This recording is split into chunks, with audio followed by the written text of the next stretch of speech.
xalayto ayaan markii ugu horeysay maanta soo baxay muddo 2 maalmood ah aniga oo barafka ka gabanayay bal eeg waxaan banaanka u weyn subxaan allah alcadiim adinku ququusiya cagtu ququusiya ilaahay baa naga badbaadiyey laka daad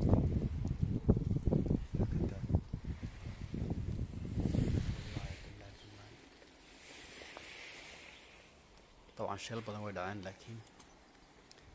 shilkaasi Soomaali طبعا wax dhibaato Soomaali soo gaadhay maan maqal laakiin waa mid subxaan Allah weeyaan waxa meesha ka dhacay ilaahay ba waxa keenay subxaan ta'ala waa wax ayna arag oo maqal dadkii joogay wadankii ha arkaan waxna kale ha arkaan inta badan marka loo sheekayo baraf baa Yurub ka dhaca marka loo sheego waxay moodaan barafkii talaagadaha barafkii raad talaagadaha ay u qaataan mugdi marka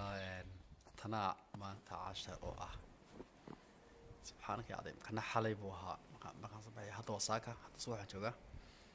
qaybtani waa xalay bay ahayd aan soo duubay لكن والله وضيع بس بل أديكو بورتناك ماشي بورتناك يا أخي وحصل ماشي كده على حالة باب بورتا مرة وحكوا سيرم تيران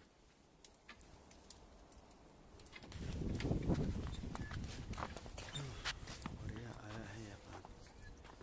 كان مالين كان نقول الصعدة أما الله ما طلع ضد بدن أيضا لها لكن إلهي وأن الدافية حتى وحلا هذا the beast from the east وحشيجا بري كيمي بري وحناصو قوتي سايبيري دي راشيا أيا صارنا نقطي أو حسب حلايا أدبن سلام دماتي با وكاس